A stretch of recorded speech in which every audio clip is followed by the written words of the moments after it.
Hi there everyone, it's Liz again, and thanks for joining me this week on YouTube Live for Annie's. I'll be going live here every week on Wednesdays at 1 o'clock, so make sure you join me. And if you're here today, make sure you leave me a comment and let me know where you're joining from and what you're working on. I'm going to show you what I'm working on today, and we're also going to talk about Annie's Creative Studio and some crochet color work, and I'm going to show you how to do the spike stitch using alternating colors. So first I want to show everyone what I've been busy doing.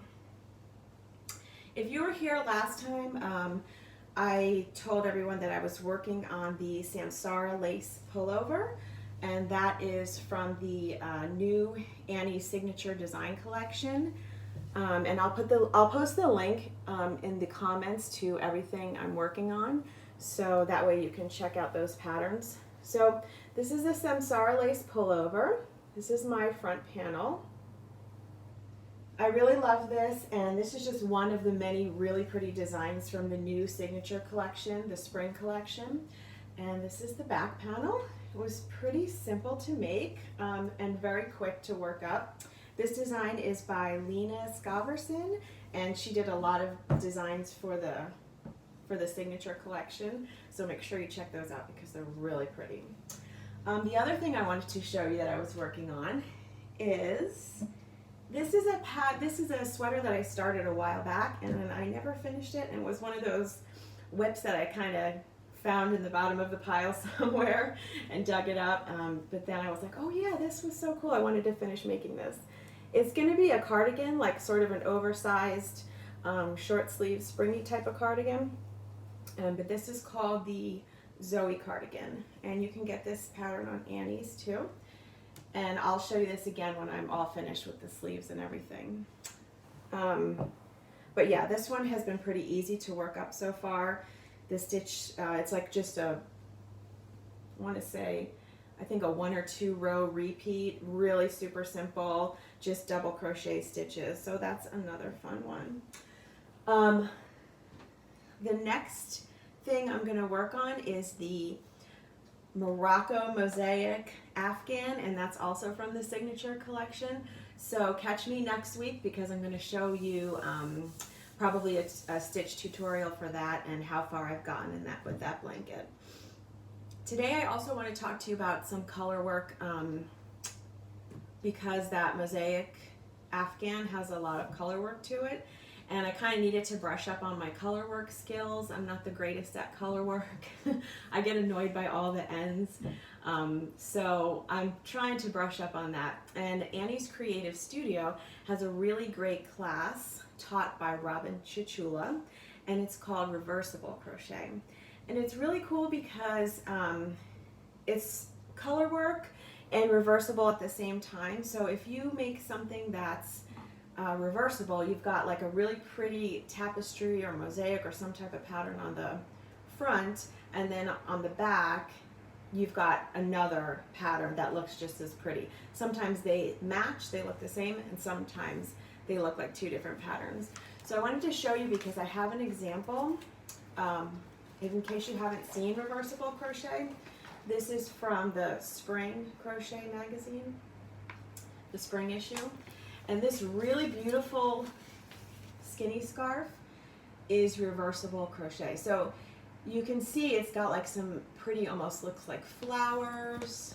And then right here on this part of it, it almost looks like Tunisian, and it's different than this one. So it's really cool because you've got sort of on both sides, it makes a really pretty pattern.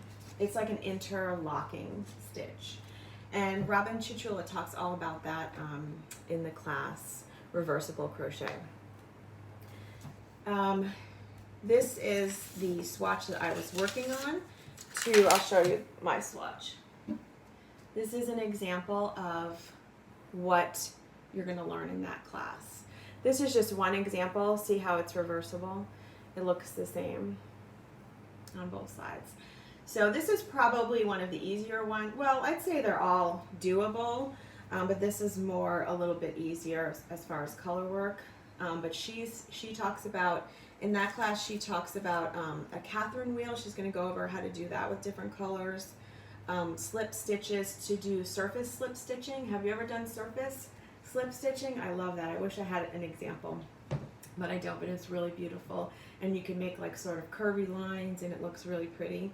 And it also adds some stability. So if you're making a sweater, you know how sometimes crochet tends to droop a little bit. If you add a nice, and I learned this from Robin Chichula, if you add like a nice sort of maybe border of slip stitches, they hold the rows together. So the rows don't sort of droop as much as they would. So I love surface slip stitch. If you don't know how to do it, she's got it in that class.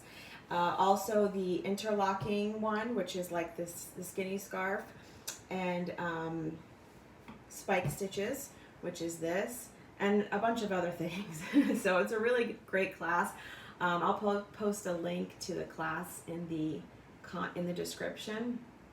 But if you're interested in Annie's Creative Studio, that's just one class. There's just by Robin Chichula alone, she does a sweater making class. She does a jewelry making class, which is really, really cool.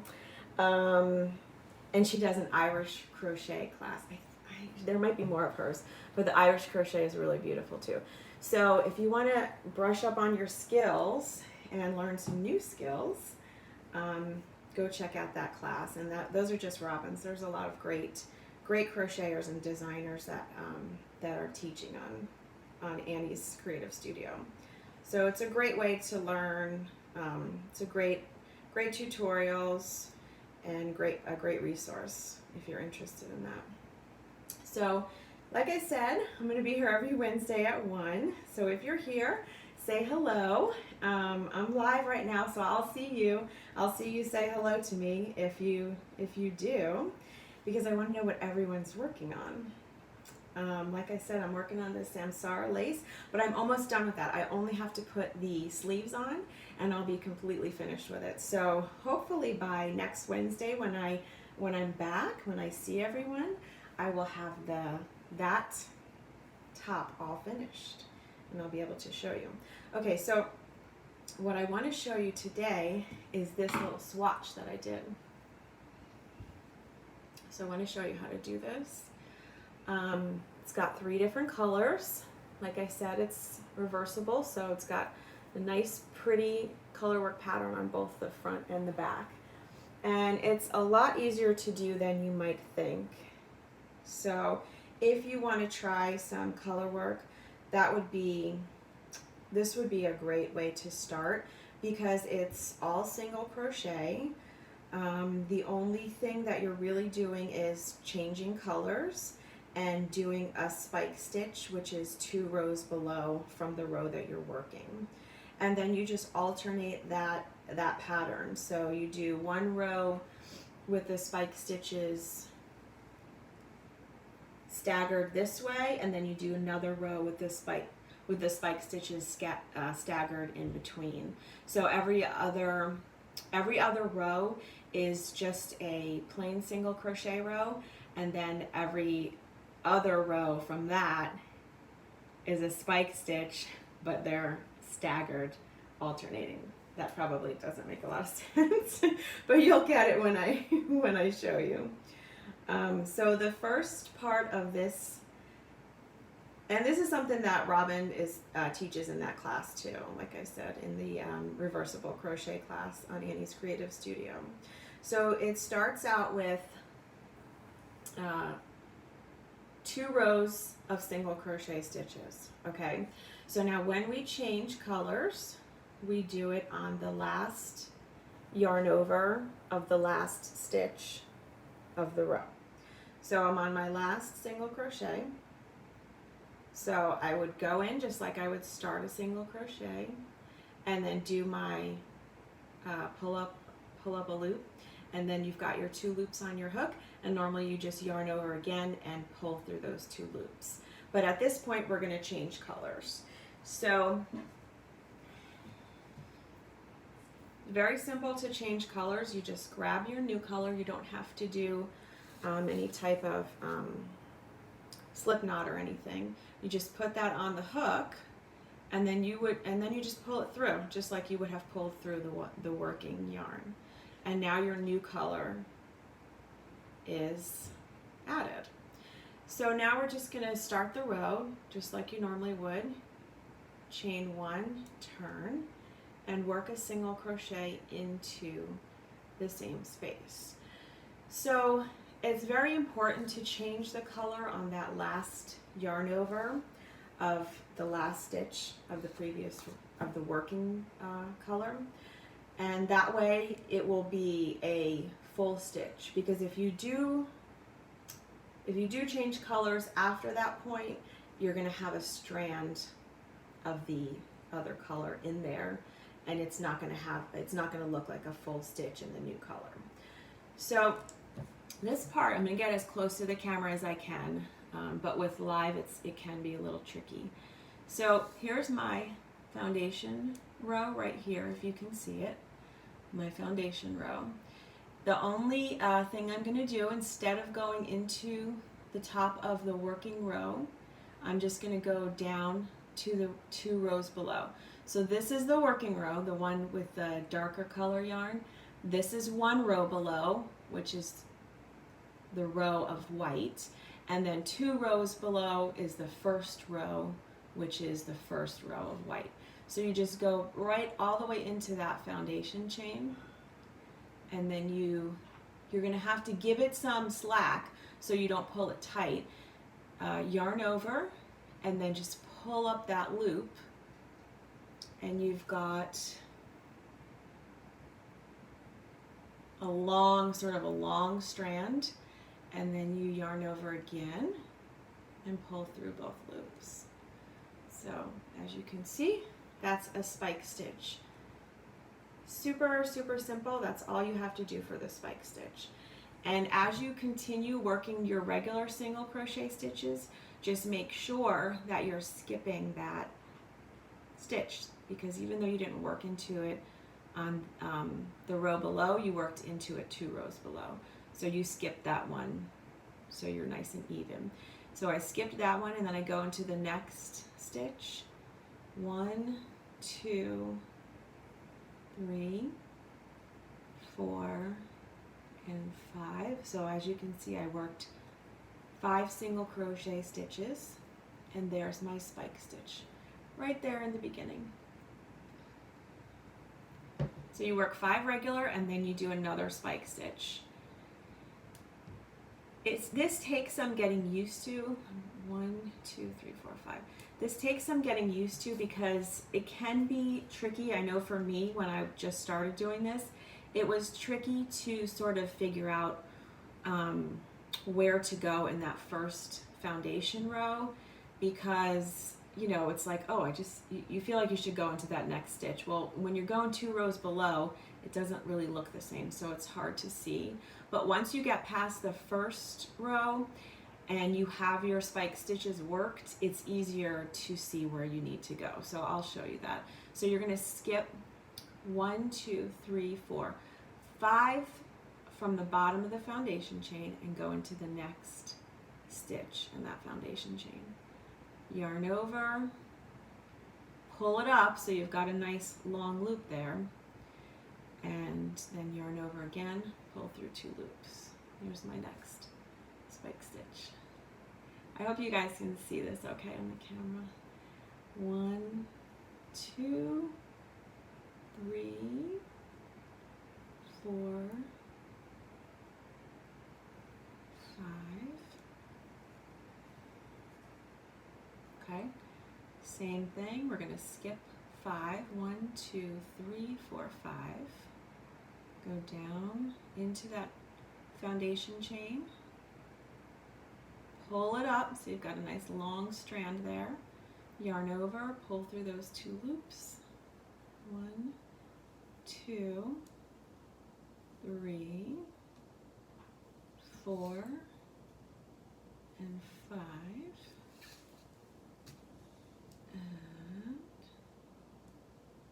And go into that almost second to last one there. Do your nice long spike stitch and single crochet into the last stitch. That's the pattern. Let me know if you've done spike stitches before. When this was new to me, I don't know, it's just one of those things that I just had trouble with. But now that I'm used to it, it's really fun because I really like the look, the appearance of what you get when you have all this pretty color work, especially when you're good at choosing colors for your projects. You can make some really, really cool color work things. So the next row is just simply another single crochet row. So you just single crochet across. So remember, you're only doing the spike stitches every other row for this particular pattern. And the good thing about doing it every other row too, and you'll know this if you do a lot of color work, is you have those all your strands on the same side. Because if you have them on opposite sides, you have to cut more often. Because with them all being on this side, and when you change colors, you can just pull up when you go to the next color rather than cutting every time. So remember, on this last stitch of the working row, the last yarn over of the last stitch of the working row is where you change color. So I've got my 2 strands, and I'm going to change to my 3rd color. Just like we did before, put that right on there and pull through those 2 loops, and you've got your new color. Chain 1.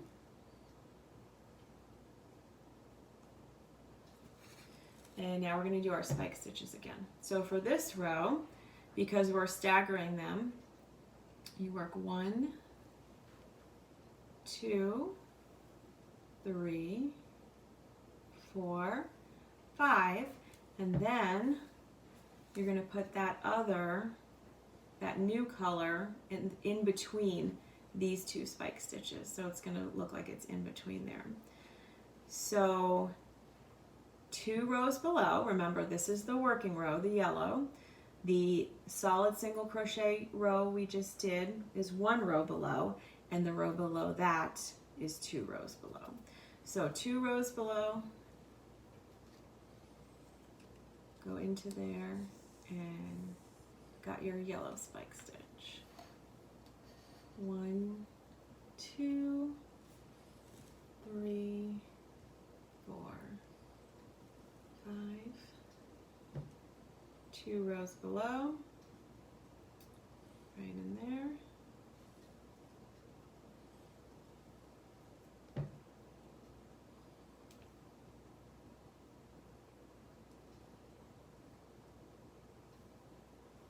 One, 2, 3, 4,